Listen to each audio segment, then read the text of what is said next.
¿Quieren la buena? Que hoy es Día de los Santos Inocentes.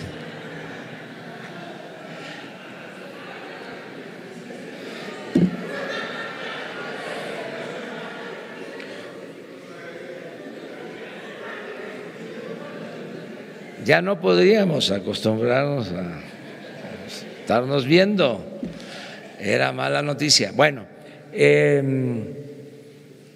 comentarles, sí, que nos vamos a ver hasta el día 2, esa es buena noticia.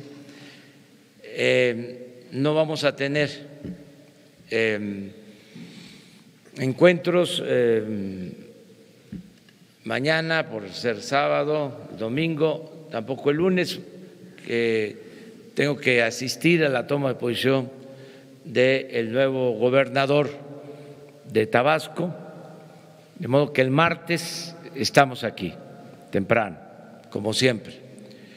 Ahora vamos a informarles sobre la cooperación que estamos recibiendo tanto del gobierno de Canadá como del gobierno de Estados Unidos para la investigación sobre la caída, el desplome del helicóptero en Puebla, estos lamentables hechos. Si se acuerdan, hablamos de recurrir a una instancia independiente, autónoma, especializada, a un grupo extranjero para tener un dictamen sobre las causas de este lamentable hecho, y ya se tiene información que el ingeniero Javier Jiménez Espriu les va a dar a conocer en este instante. Con su permiso, señor presidente, de conformidad con las instrucciones que recibimos del señor presidente de la República, todo lo que tiene que ver con este lamentable acontecimiento será dado a conocer sin ninguna modificación, sin reparo alguno, para que haya una transparencia absoluta sobre las investigaciones. Se recurrió entonces a las instancias importantes internacionales sobre seguridad del transporte aéreo y solicitamos la participación de la Comisión de Seguridad en el Transporte, tanto de los Estados Unidos como del Canadá. Lo hicimos también con la Comunidad Europea. Por las circunstancias del gobierno norteamericano, que está cerrado el gobierno en términos legales, como se dice, hubo alguna dificultad para contactarlos y fue hasta anoche que nos dijeron que habían hecho una excepción ante la solicitud de la Cancillería mexicana para apoyar la solicitud que habíamos hecho. Sin embargo, los canadienses de inmediato señalaron su disposición para apoyarnos en este caso y desplegaron ya un grupo que hoy iniciará los trabajos en el sitio, llegaron ayer, y ellos harán pues la recopilación de las pruebas del caso en una absoluta secrecía, en una posición de absoluto respeto a la libertad de investigación que tienen ellos para darnos un dictamen. Entonces, hoy los canadienses iniciarán los trabajos, los deben estar iniciando ya en este momento y no sabemos cuándo tendrán un dictamen. El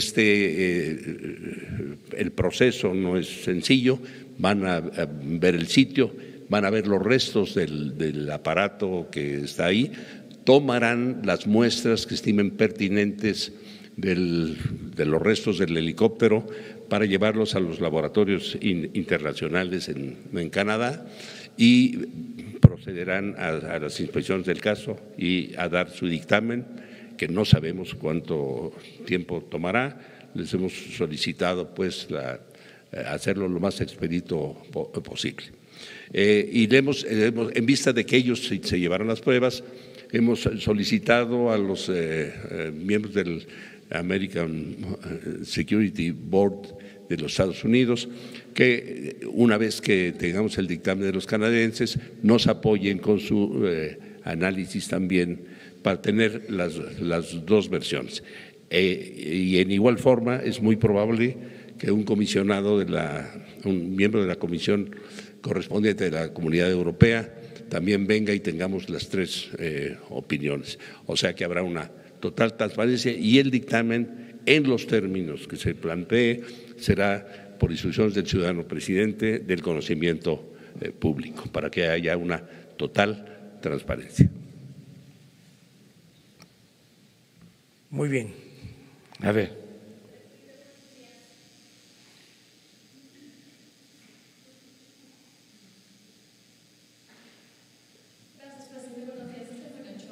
ADN 40. Hablando justamente de temas internacionales, hace algunos minutos el presidente de Estados Unidos, Donald Trump, lanza un tuit más advirtiendo que podría cerrarse por completo la frontera sur de México. ¿Qué implicaría para México que sucediera esto ante las medidas que ha tomado el presidente estadounidense en los últimos días con este cierre de gobierno por no tener los recursos para poder construir el muro completamente? Gracias. Bueno, como ustedes se han dado cuenta, nosotros hemos actuado con prudencia, de manera precavida, no hemos opinado sobre este tema, porque se trata de un asunto interno del gobierno de Estados Unidos, de dos posturas, y preferimos abstenernos. Además, estamos buscando mantener siempre una muy buena relación con el gobierno de Estados Unidos. No queremos ser imprudentes, no consideramos que debamos participar en este asunto, opinar sobre este asunto. Les comento como información complementaria que ahora que se solicitó la participación de la Agencia de Estados Unidos especializada en la revisión de estos accidentes, como el gobierno está parado, se les pidió que hicieran una excepción y contestaron positivamente.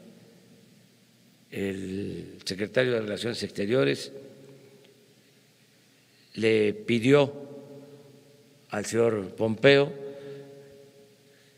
jefe del Departamento de Estado, que nos ayudaran para que, aún en la circunstancia en que se encuentra el gobierno,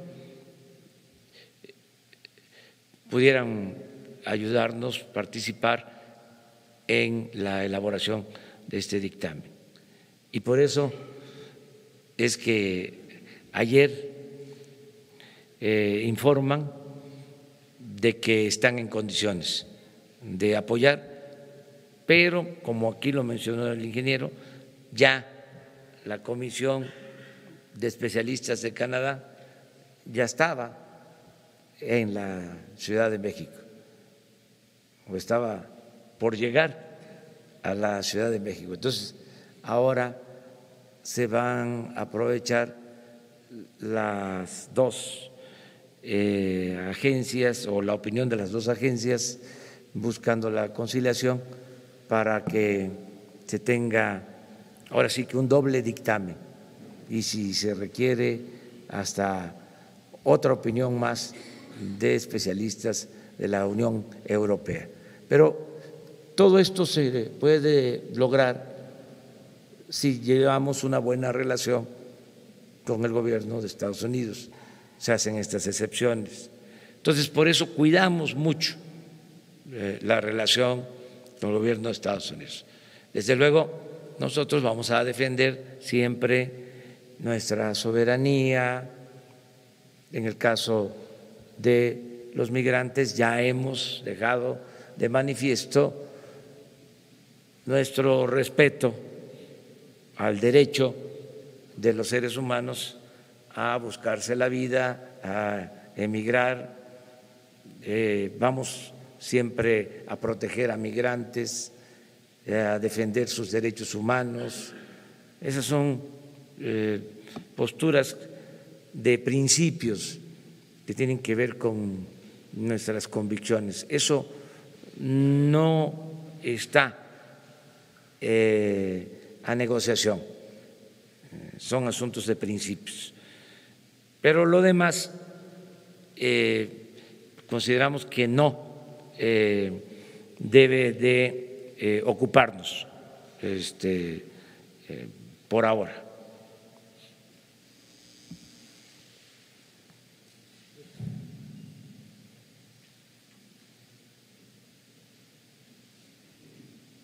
Gracias. Buenos días, presidente. Buenos días, secretario.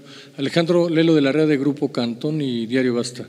Preguntarle, presidente, si nos pudiera dar detalles, por favor, de qué habló la secretaria de Gobernación el viernes pasado con la entonces gobernadora de Puebla. En esa reunión me imagino que usted tiene algún reporte. ¿Cuáles fueron los detalles de la reunión y si se tocó concretamente el tema del combate al huachicoleo? Y también, si me permite el ingeniero Jiménez Espriu, preguntarle sobre los alcances de estos dictámenes, de estos peritajes. Si nos pudiera explicar un poco para quienes pues, no tenemos esa experiencia, esa especialidad de dictámenes, ¿qué van a hacer exactamente? Algo que pudiera ser muy coloquial para la gente, y si estos dictámenes de alguna manera van a rebasar o van a también revisar el dictamen que hizo la Marina en que determinó que no había explosivos. Bueno, la conversación, plática, encuentro de la secretaria de Gobernación con la gobernadora de Puebla en ese tiempo, podría la licenciada Olga Sánchez Cordero explicarles a ustedes en qué términos se dio esa plática. A mí me informó de que había tenido ese encuentro porque es el trabajo de la secretaria de Gobernación, tiene la relación con todos los gobiernos de los estados y la relación con el Poder Judicial y con el Poder Legislativo. Es la nueva función de la Secretaría de Gobernación, la relación con gobiernos estatales y con los otros poderes de la Unión. Entonces, ella podría informarles. Yo le voy a pedir que hable con ustedes y que les relate en qué términos fue esta conversación. Lo que sí puedo asegurarles es que ese tema de lo que comúnmente se llama el huachicol no lo trataron. Eso sí se los puedo comentar.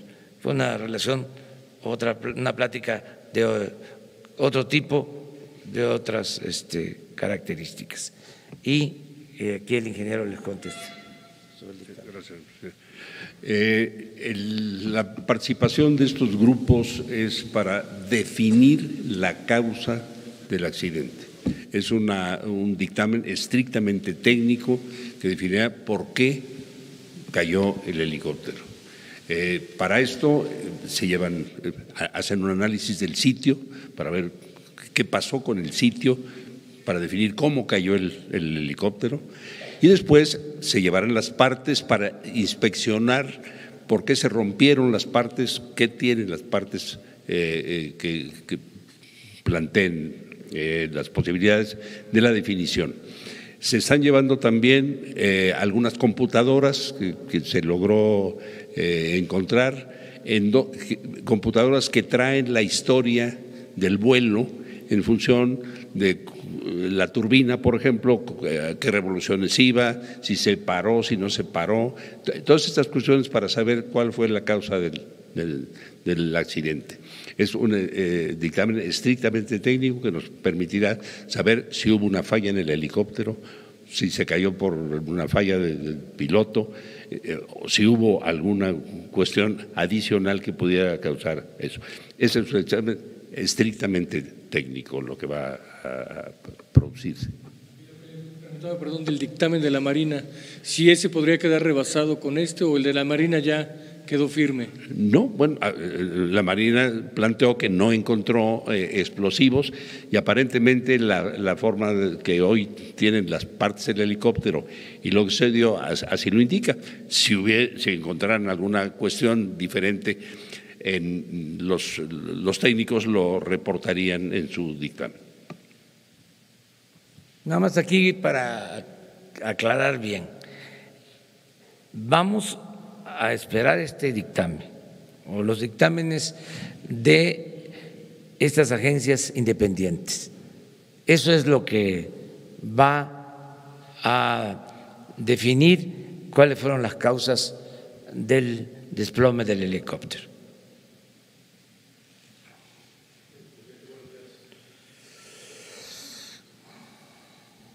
Eduardo García, Infocel Sentido Común. Una petición informativa aprovechando la presencia del secretario de Comunicaciones.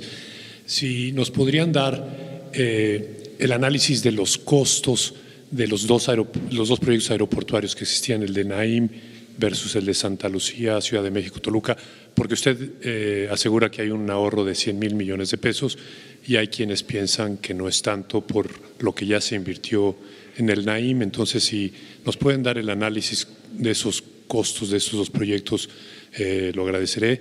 Y si hay un análisis de costo-beneficio de las dos alternativas, también sería muy pertinente para nuestros lectores.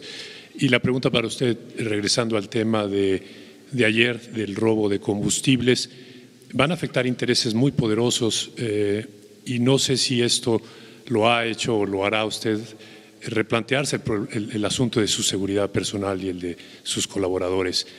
Son 60,000 millones de pesos al año, le van a dar un duro golpe a un negocio ilícito que podría generar, como dicen en la física, una reacción en la misma proporción pero en sentido contrario, y quería saber si esto no lo ha llevado a replantear este asunto de su seguridad personal.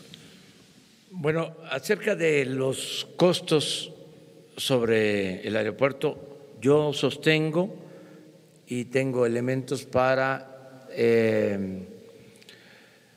reafirmar que nos vamos a ahorrar los mexicanos más de 100,000 millones de pesos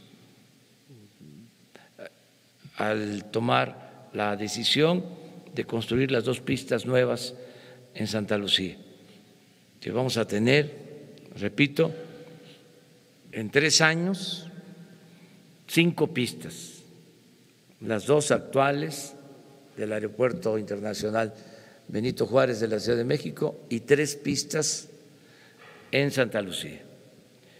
Y con relación al proyecto de construcción del lago de Texcoco, que iba a significar tener 2 pistas en el 2024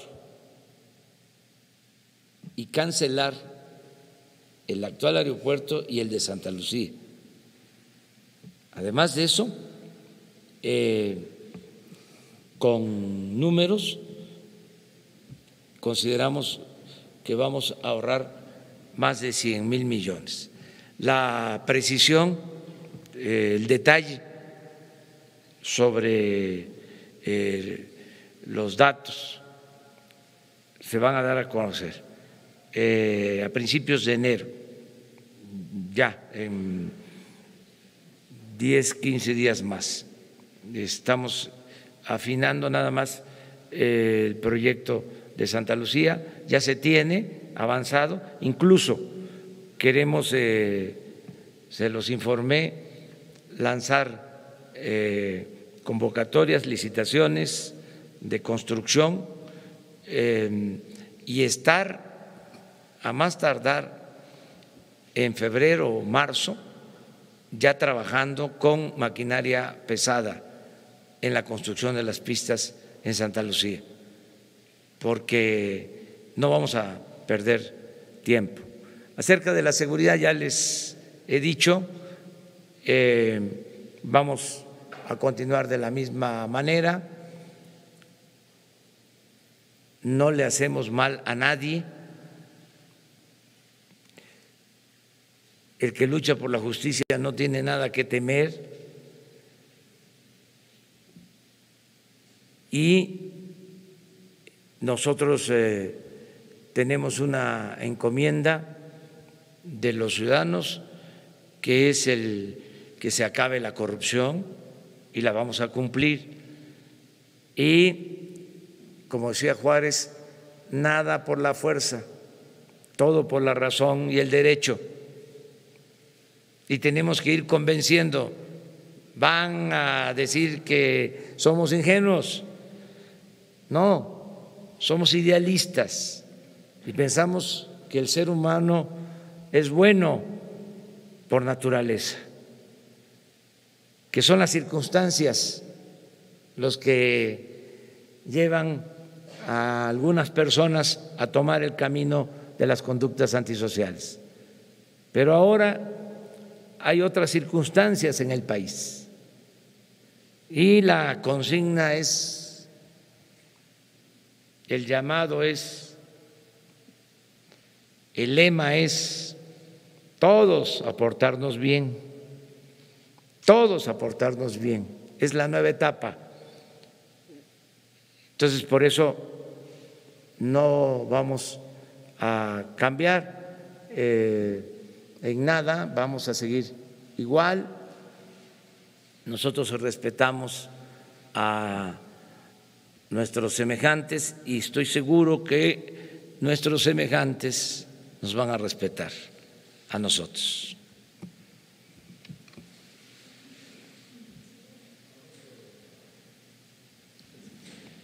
Buenos días, Nadia Sanders de México.com. Señor, insistiendo en el tema de ayer, cuesta trabajo pensar que un negocio millonario, como comenta el compañero Eduardo, es de 60,000 millones de pesos y haya 3 personas detenidas. Ustedes mencionaron ayer que hicieron todo un trabajo de investigación, seguramente desde la campaña usted ya tenía información o desde años atrás de este saqueo a Pemex, y comentó usted que desde el sexenio de Vicente Fox se tenía registro del robo. Entonces, 1, 2, 3, 4, 5… 8 o 7 directores de Pemex sabían de esto, empezando por el último, Carlos Alberto Treviño, José Antonio González Anaya, Emilio Lozoya Austin, Juan José Suárez Copel, Jesús Reyes Heroles, Luis Ramírez Corzo, Raúl Muñoz Leos. Contra ellos habría investigación de sus acciones y sobre todo ayer se corrió el rumor de la supuesta detención del líder sindical y con justificada razón Carlos Romero de Champs, diciendo usted que había zonas resguardadas solo por el sindicato. Solo 3 detenidos, señor presidente, después de este saqueo a Pemex. ¿Hasta dónde llegarán estas investigaciones? Porque un robo de este tamaño no se puede pensar sin la complicidad de gobiernos estatales o federal. Miren, yo soy partidario de que veamos hacia adelante y que todos hagamos el compromiso de acabar con la corrupción y con la impunidad. Soy partidario, en este caso, del punto final y de que iniciemos una etapa nueva Lo dije en el acto de toma de posición. Vamos a ser inflexibles, estrictos en lo que a nosotros nos corresponde. Es cero corrupción, cero impunidad a partir de nuestro gobierno. Si nosotros fallamos, si nosotros cometemos ilícitos, que caiga sobre nosotros todo el peso, todo el rigor de la ley, toda la condena pública. Pero no queremos quedarnos anclados, no queremos empantanarnos en acusaciones, en juicios, en denuncias, como era costumbre en sexenios anteriores, solo para simular, como se dice coloquialmente, para taparle el ojo al macho. No, ya es una etapa nueva. Desde luego que sí se tenía conocimiento de el robo de hidrocarburos y hay pruebas de que se sabía desde el gobierno del presidente Fox. Es más, se descontaba del presupuesto. En aquellos tiempos, les comentaba, el robo era de 12,000 millones de pesos al año. Ahora se calcula en más de 60,000 millones. Entonces, se inicia este plan para que entre todos evitemos este robo, que el que a pesar del llamamiento a portarnos bien siga pensando que es lo mismo y que van a seguir robando, pues entonces sí, no va a ser conmigo, va a ser con la ley. Y sí vamos a castigar a responsables.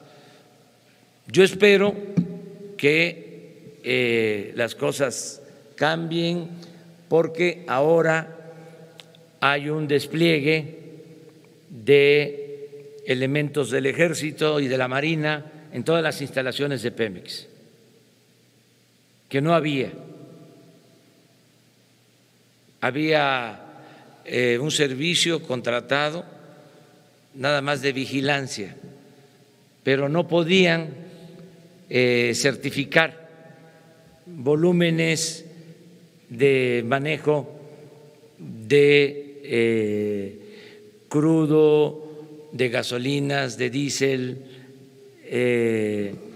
en tanques, en refinerías. Ahora sí, es en todo el sistema, incluido el sistema de monitoreo de ductos. Hay un sistema para conocer con precisión cuando hay una baja de presión en un ducto, lo que indica que hay tomas clandestinas. Entonces, en la investigación que se hizo, se encontró que en ese sistema de monitoreo no se actuaba con rectitud. Hay una norma para que cuando baja la presión, inmediatamente se cierren válvulas para evitar fugas, y bajaba la presión mucho más de lo establecido y sin embargo no se cerraban las válvulas. Esto desde el sistema de monitoreo. Entonces, ese sistema ya con técnicos especializados está intervenido, ¿sí?, como las instalaciones de acuerdo al plan que se les presentó el día de ayer. Entonces, no va a haber omisiones. Estaba pasando esto muy lamentable y estamos actuando para evitar ya el robo. Se acabó la corrupción. Eso es lo que puedo comentarles. Imagínense que se robaban en promedio 600 pipas de 15,000 litros cada pipa, y habían días de más de 1,000 pipas. Estamos hablando de una organización, de otra empresa, de un Pemex pirata, dual, toda una organización. Era imposible. Yo tenía pensado incluso esperarnos por estos acontecimientos lamentables de Puebla, pero ya no aguantaba. No podía yo estar con una información de esas características sin transmitirlo a la gente, a sabiendas de que la mayor parte de los mexicanos no tenía una idea clara del monto de lo robado. Sí se hablaba del huachicol, incluso hay la hipótesis de que era una cortina de humo lo del huachicol, lo de la ordeña de los ductos, porque el robo de combustible se fraguaba desde el interior de la empresa, es decir, se permitía desde el interior de la empresa. Se sostiene en hipótesis que del robo de hidrocarburos solo el 20% se da afuera y el 80% adentro. Entonces, por eso la intervención en Pemex para evitar este robo, estos ilícitos. Eso es lo que puedo comentarles. Y así también, adelanto, vamos a actuar en el caso de las facturas falsas, de la doble facturación. Es también una gran evasión fiscal. Yo tengo confianza de que nuestro país va a salir adelante, vamos a sacar a nuestro querido México adelante, va a haber progreso con justicia, porque vamos a terminar con la corrupción, dando el ejemplo. ¿Qué es lo que sucedía? De que si los de arriba se dedicaban a hacer negocios al amparo del poder público, se dedicaban a la corrupción, pues los intermedios y los de abajo hacían lo mismo. Hay hasta un sentir abajo, en el caso del huachicol, que por qué no lo hacen ellos si los de arriba se dedicaban a saquear, a robar. Pues eso se termina. Entonces no va a haber huachicol ni arriba ni abajo, y todos a portarnos bien.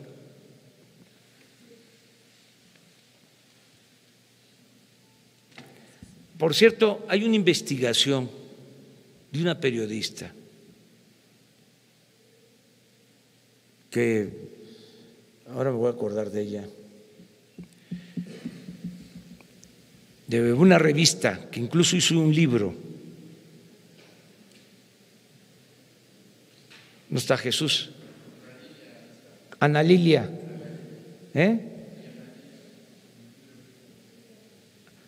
Sí, en homenaje también a ella, mencionarla, que de las investigaciones serias sobre estos temas, porque no quiere decir que no se haya tratado el asunto.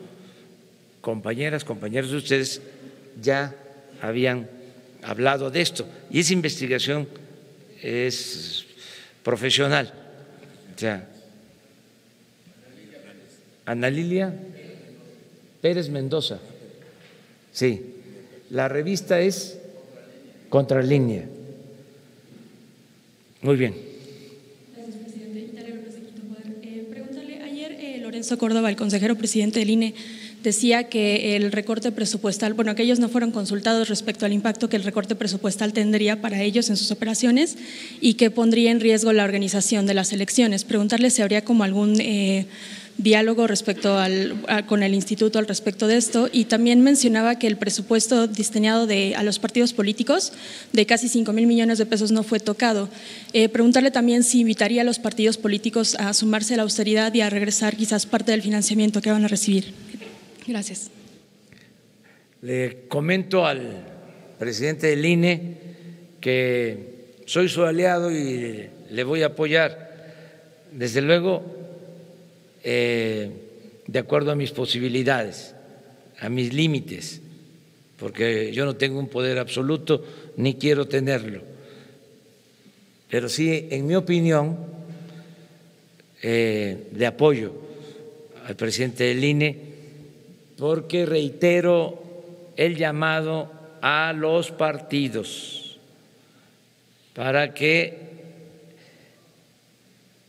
devuelvan, regresen o no reciban la mitad de sus prerrogativas. Si son 5,000 millones, ahí hay 2,500 millones de ahorro. Vamos a ver qué responden los dirigentes de los partidos, pero como decía un periodista precisamente de mi pueblo, el finado Trino Malpic, ya que estamos haciendo reconocimientos, siempre terminaba su columna diciendo, ahí queda eso.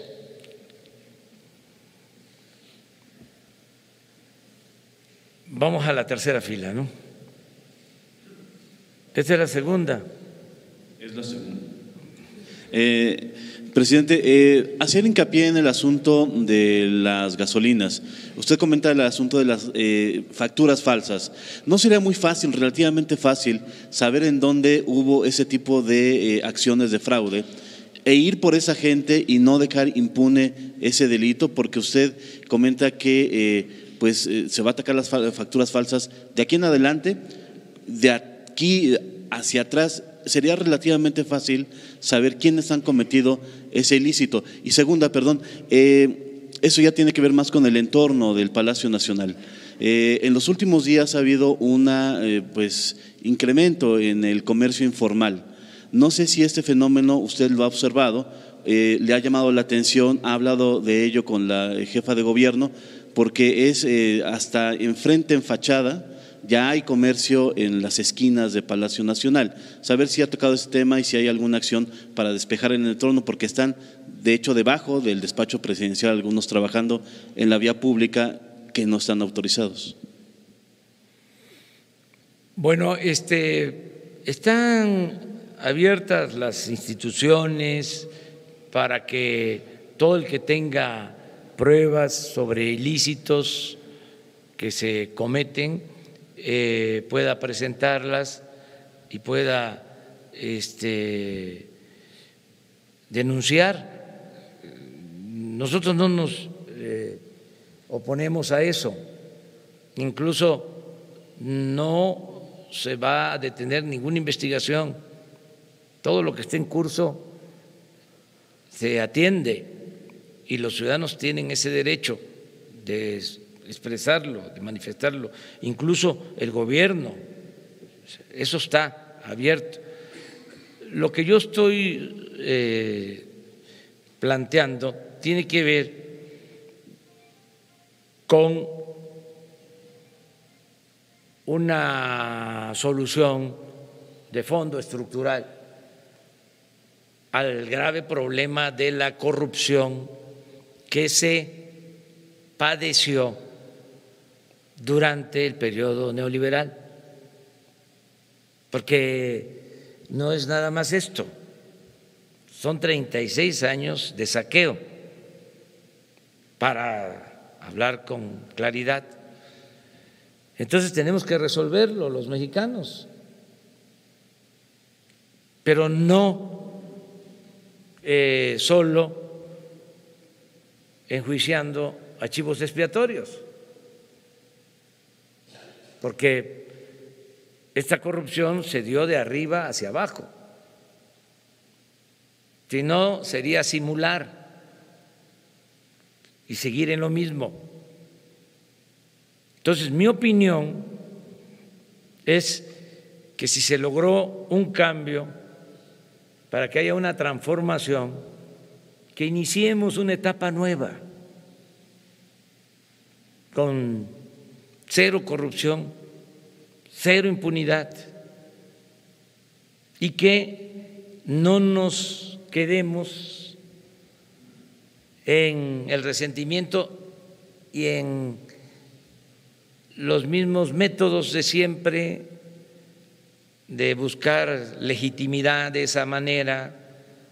Hay que romper el molde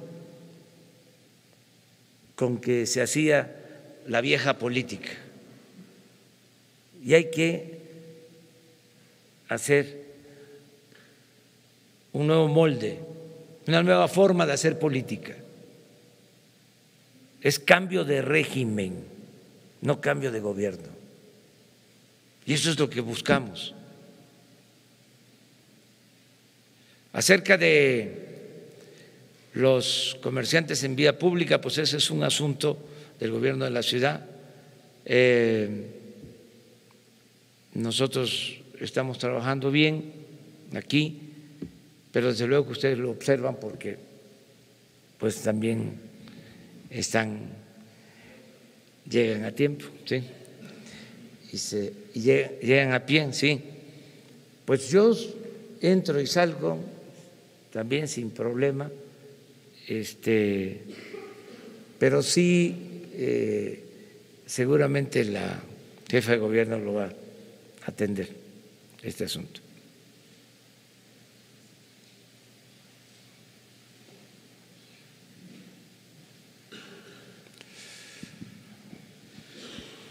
Buenos días, presidente. Cédric Raciel, de Reforma.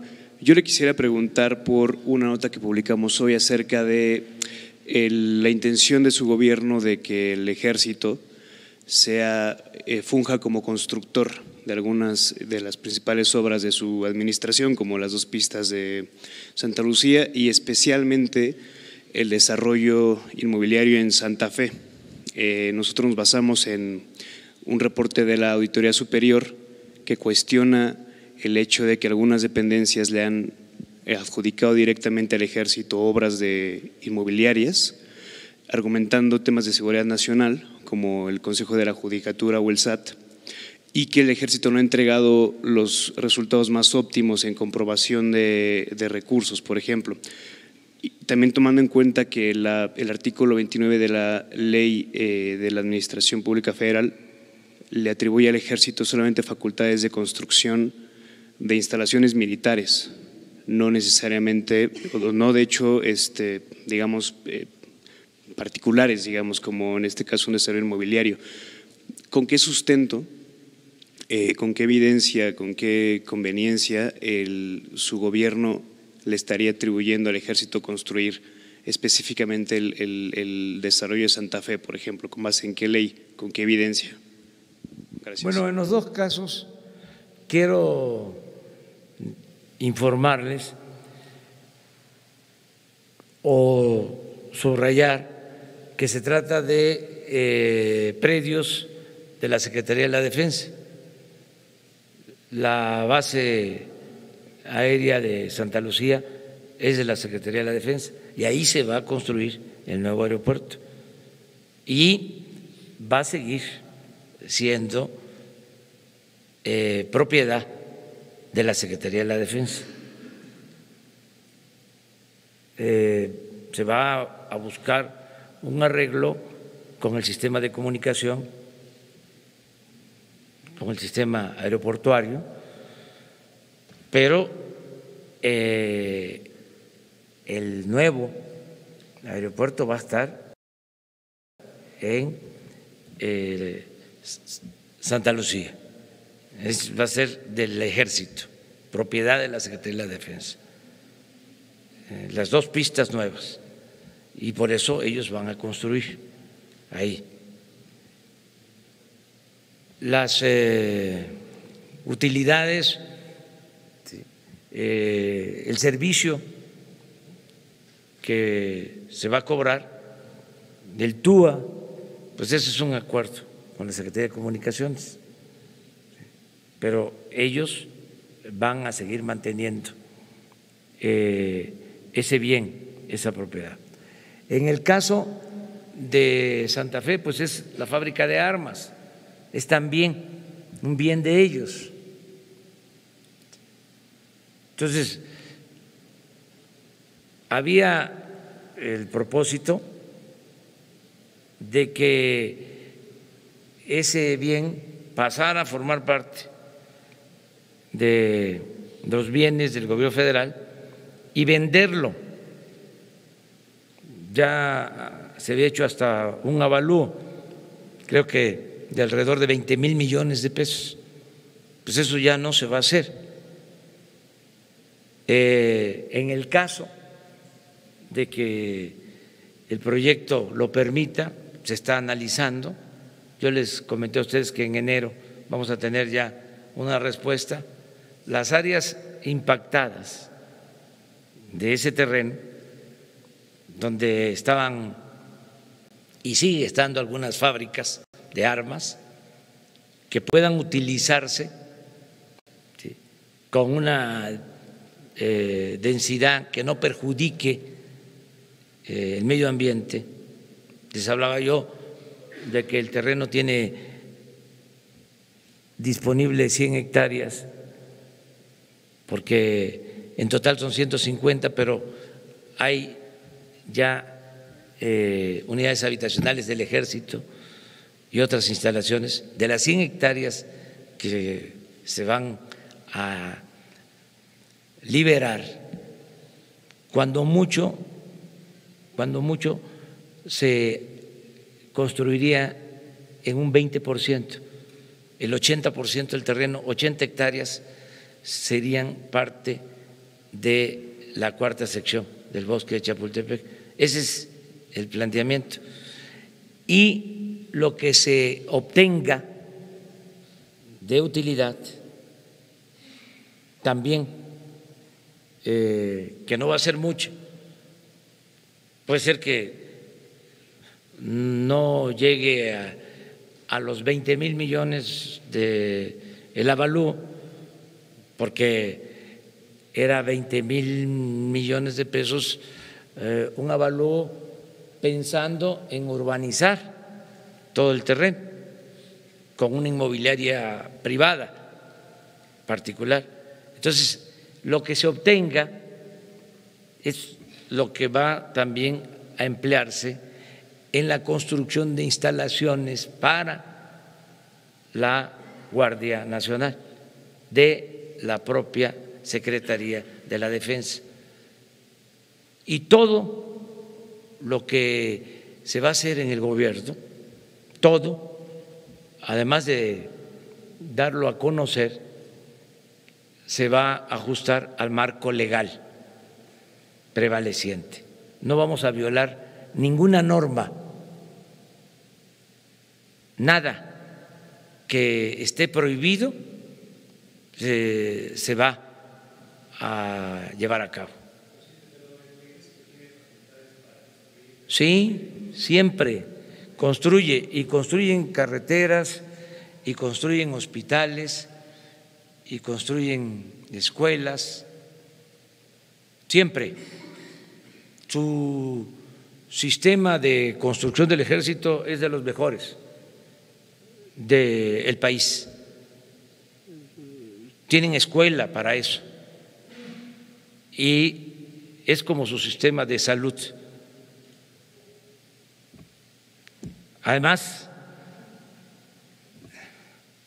todos, o sea, vamos a estar pendientes, todos vamos a estar pendientes. Ya es otro tiempo, ya, qué bueno que estamos atentos a todo. La vida pública cada vez más pública. Claro, puede ser que haya quienes piensen que esto les va a significar que ya no puedan seguir con el mismo sistema de contratismo corrupto que prevalecía. Ya no. Por eso estamos poniendo orden. Les comentaba yo que la política, entre otras cosas, era poner orden en el caos. Cero corrupción. Nadie se va a robar el dinero del presupuesto, que es dinero del pueblo. 3 más. Y luego tú y ella. Y ahí quedamos, ¿sí?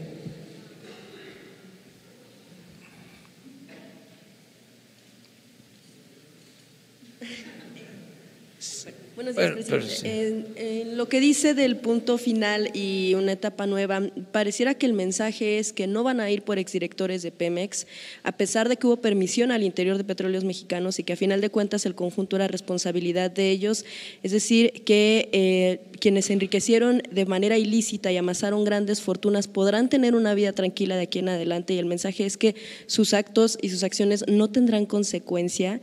¿Eso no cree que no tendría muy contenta a la gente? Sí, ¿por qué no esperamos a que se reforme el artículo 35 de la Constitución para lo de las consultas? Acuérdense que yo planteé que tenía yo una opinión que con toda franqueza di a conocer y que estoy repitiendo, pero que la última palabra siempre le iban a tener los ciudadanos. Entonces, vamos a esperar a que se puedan hacer las consultas.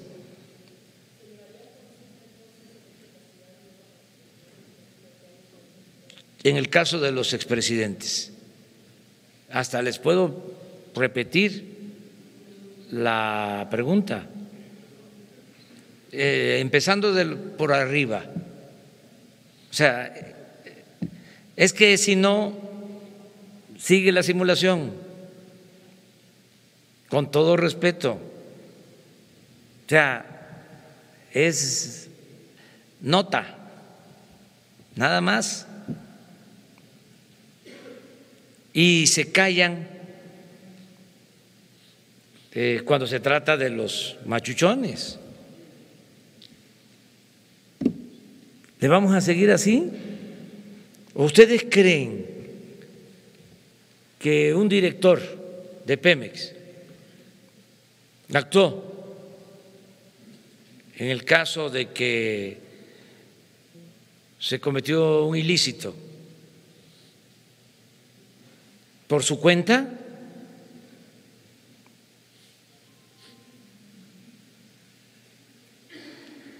Miren, en el país, y esto ya debe de quedar claro, un negocio jugoso, ilícito, siempre lleva el visto bueno del presidente. Lo mismo en los estados. Ya basta de hipocresía.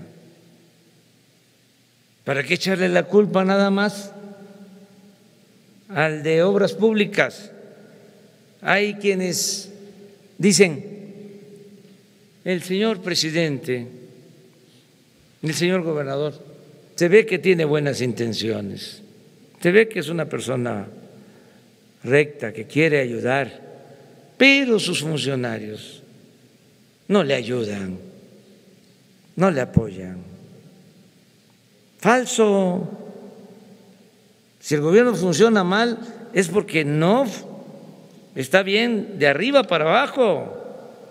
Entonces ya basta con eso. Vamos a cambiar. Hay sus niveles. ¿Cómo un presidente no se va a dar cuenta de lo que está haciendo un secretario, de lo que está haciendo un director general? ¿Y qué? ¿Vamos a seguirles el juego de estar solo exhibiendo, supuestamente castigando, combatiendo la corrupción con chivos expiatorios, que es lo que se ha hecho en todo el periodo neoliberal, siempre y de manera pronunciada en el periodo neoliberal, puros chivos expiatorios, y se han dedicado a saquear desde arriba. La corrupción en nuestro país era parte del sistema. El gobierno funcionaba a partir de la corrupción. El gobierno era un facilitador de la corrupción.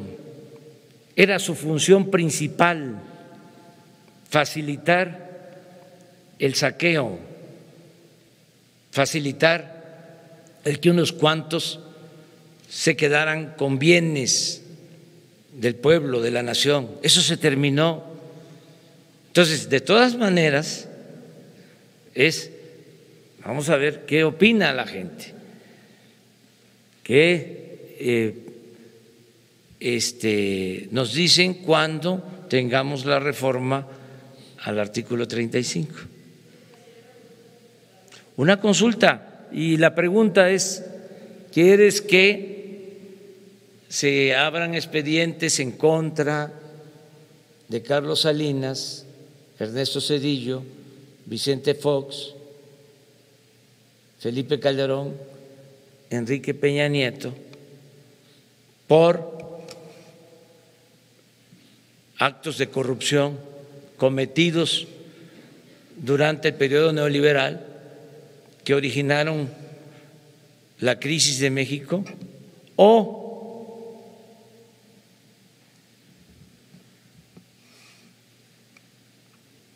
estás de acuerdo, como lo sostiene el actual presidente, de que se ponga punto final y que iniciemos una etapa nueva sin corrupción y sin impunidad? ¿Sí o no? Algo así. Yo voy a defender el punto de que veamos hacia adelante. Yo voy a defender el punto y voy a dar mis argumentos del por qué no debemos empantanarnos en esas denuncias. Además tengo autoridad moral porque cuando fui opositor presenté denuncias en contra de todos ellos. Como dicen los abogados, en tiempo y forma. Claro que se fueron al archivo, a la congeladora, pero las presenté.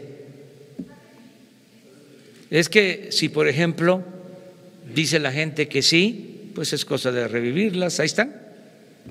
Entonces ya no me corresponde a mí, es a la autoridad. Pero que la gente lo decida. A mí me molesta mucho la hipocresía de quienes callan como momias cuando se trata de los de arriba y gritan como pregoneros cuando se trata de acusar a los de abajo. Ya basta de eso. Hay que limpiar el gobierno de corrupción de arriba para abajo. Ese es mi punto de vista. Bueno, ahí ya vamos, terminamos. Hola, buen día, señor presidente. David Martínez de Big Data. Preguntarle para cuándo va a estar listo el proyecto ejecutivo del campo militar 1F y si ha pensado cómo va a solucionar los problemas de movilidad en Constituyentes, que pues es una zona de salida hacia Toluca y está muy conflictiva. Gracias. Sí. Se va a tener en enero ya el proyecto, ya definitivo, se les va a dar a conocer a ustedes, va a consulta también de los ciudadanos, o sea, vamos a procurar que no se afecte, que al contrario se utilice toda esa área como bosque, un parque natural de 80 hectáreas, como ya lo mencioné, y para resolver parte de los problemas que se puedan originar, porque aunque viva muy poca gente, aunque se construyan muy pocas unidades, de todas maneras va a haber más gente y hay que resolver problemas viales. Pues está pensando en crear una estación del tren en el terreno, porque por ahí pasa el tren Toluca, Ciudad de México, entre otras opciones, entre otras alternativas. Pero vamos a esperarnos a que se tenga el proyecto y lo vamos a presentar aquí ante ustedes. La idea es que podamos financiarnos, que el gobierno pueda tener recursos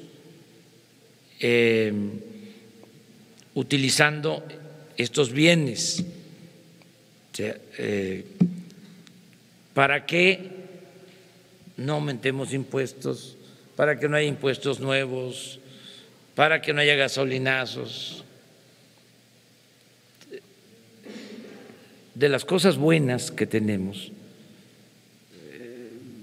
que debemos de agradecer, porque no todo es malo, sobre todo de los gobiernos postrevolucionarios, o sea, gracias a la revolución, el Estado mexicano llegó a tener muchos bienes,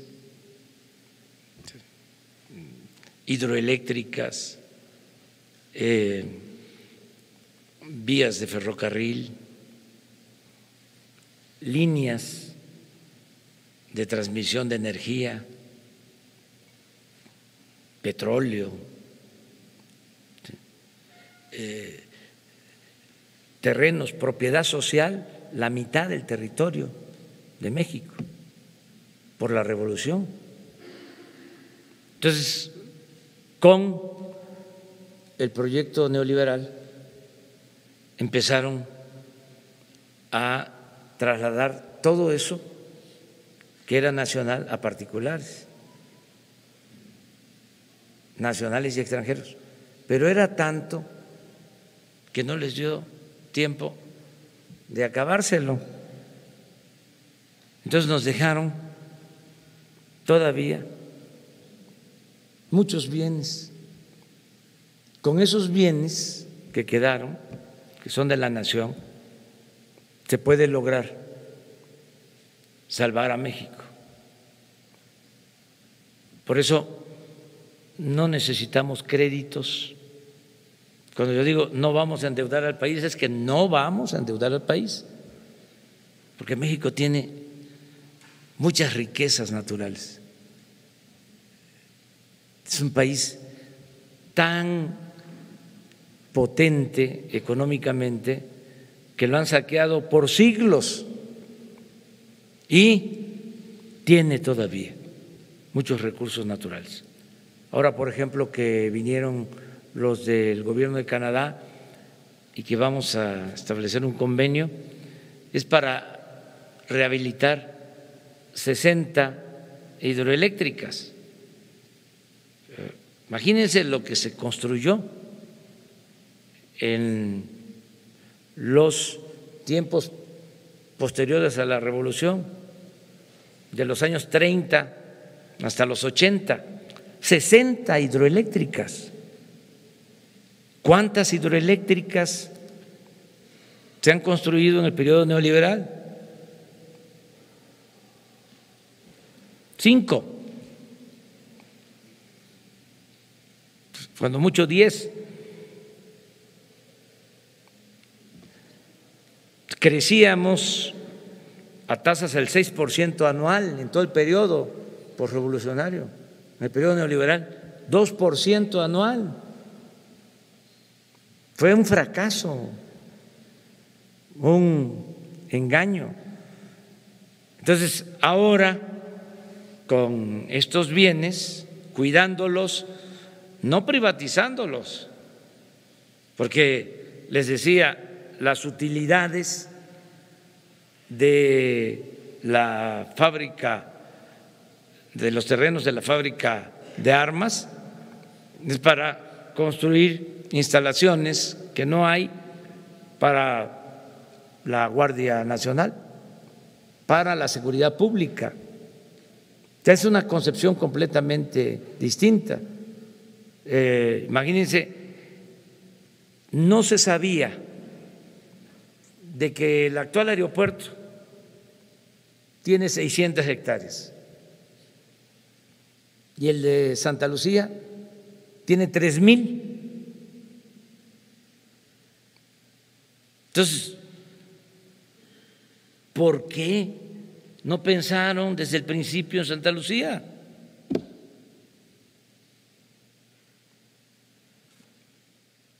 ...600 hectáreas el actual aeropuerto Benito Juárez y de Santa Lucía 3,000.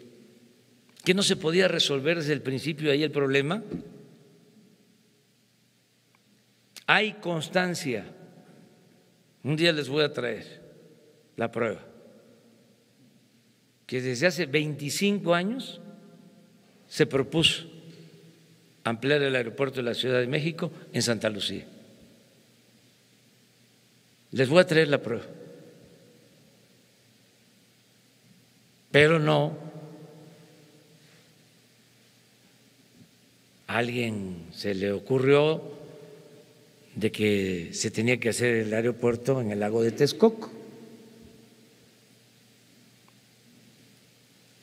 Y fraccionar los terrenos del actual aeropuerto, convertir esos terrenos en un Santa Fe.